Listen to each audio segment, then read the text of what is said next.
Persija Jakarta mungkin tumbang di Bandung, tapi mereka tak pernah kehilangan nyali. Kekalahan tipis 0-1 dari Persib Bandung di GBLA justru membuka banyak cerita. Tentang perlawanan dengan 10 pemain, kesalahan krusial, tekanan supporter, hingga sinyal perubahan besar di tubuh Macan Kemayoran.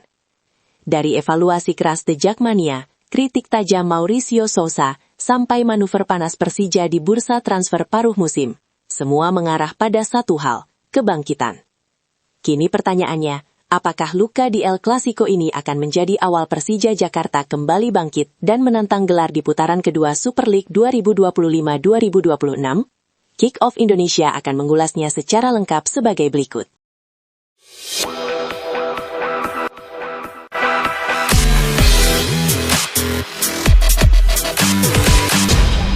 Kekalahan memang menyakitkan, tetapi Persija Jakarta memilih menegakkan kepala dan menjadikannya pelajaran berharga.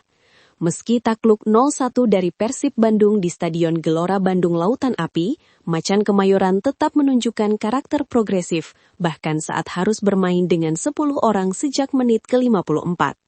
Situasi ini menjadi modal penting bagi Persija menatap putaran kedua Super League 2025-2026. Secara statistik, Persija justru unggul penguasaan bola dengan 57%. Angka itu mencerminkan keberanian dan kepercayaan diri tim, meski kalah jumlah pemain hampir sepanjang babak kedua. Sejumlah peluang emas pun tercipta.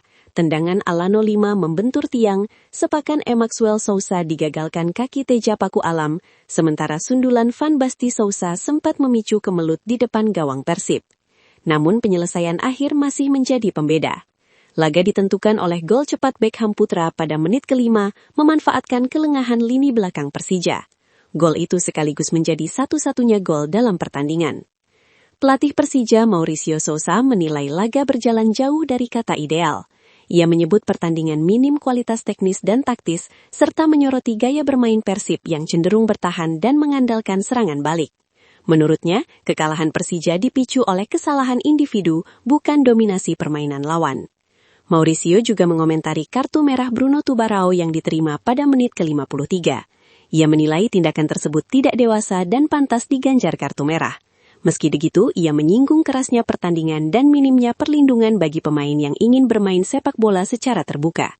Di sisi lain, Kapten Persija Rizky Ridho menunjukkan sikap sportif dengan mengucapkan selamat kepada Persib dan menegaskan fokus tim untuk bangkit di laga berikutnya. Kemenangan ini memastikan Persib menjadi juara paruh musim dengan 38 poin, sementara Persija menutup putaran pertama di posisi ketiga dengan 35 poin. El Clasico kali ini mungkin berakhir pahit bagi Persija, namun mental, keberanian, dan permainan progresif yang ditunjukkan menjadi sinyal bahwa Macan Kemayoran masih sangat relevan dalam persaingan gelar di putaran kedua nanti. Kekalahan Persija Jakarta dari Persib Bandung di laga El Clasico Indonesia memicu respons tegas dari kelompok supporter The Jackmania. Usai takluk 0-1 di Stadion Gelora Bandung Lautan Api pada Minggu, 11 Januari, pengurus pusat The Jackmania mengeluarkan pernyataan resmi yang menyoroti performa tim, sekaligus mendesak manajemen untuk segera melakukan evaluasi menyeluruh. Persija harus menutup putaran pertama Super League 2025-2026 dengan hasil pahit setelah kebobolan gol cepat Beckham Putra pada menit ke-5. Gol tersebut berawal dari kesalahan sapuan Bruno Tubarao di kotak penalti.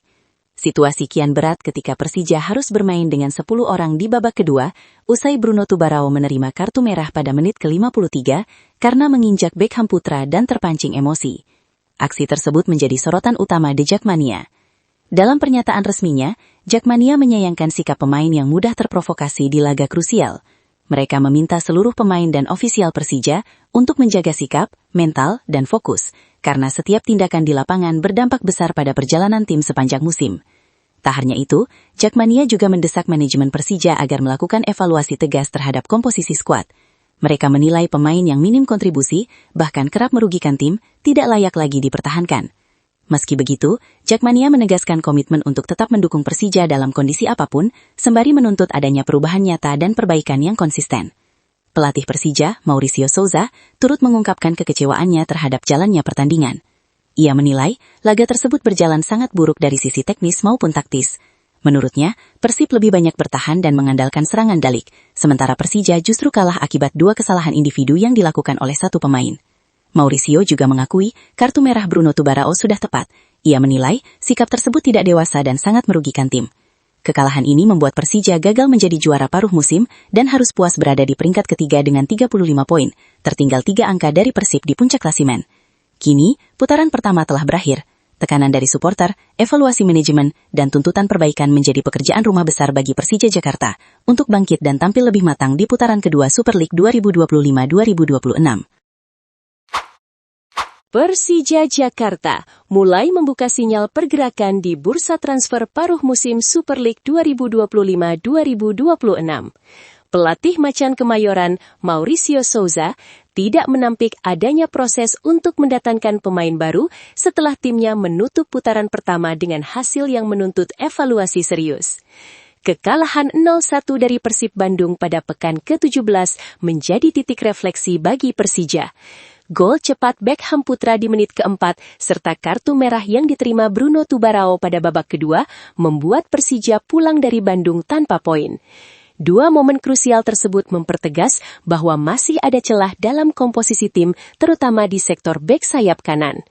Bruno Tubarao yang sejatinya berposisi sebagai winger, kembali menjadi sorotan setelah diplot sebagai bek kanan. Blunder fatal dan kartu merah yang diterimanya memperkuat anggapan bahwa Persija membutuhkan opsi yang lebih stabil di posisi tersebut. Situasi inilah yang memunculkan nama Fajar Faturrahman ke permukaan. Fajar saat ini berstatus bebas transfer usai kontraknya bersama Borneo FC berakhir pada Desember 2025. Pemain serbabisa yang mampu bermain sebagai bek kanan maupun gelandang sayap itu dikenal berpengalaman dan pernah menjadi bagian dari skuad timnas U23 Indonesia peraih emas SEA Games 2025.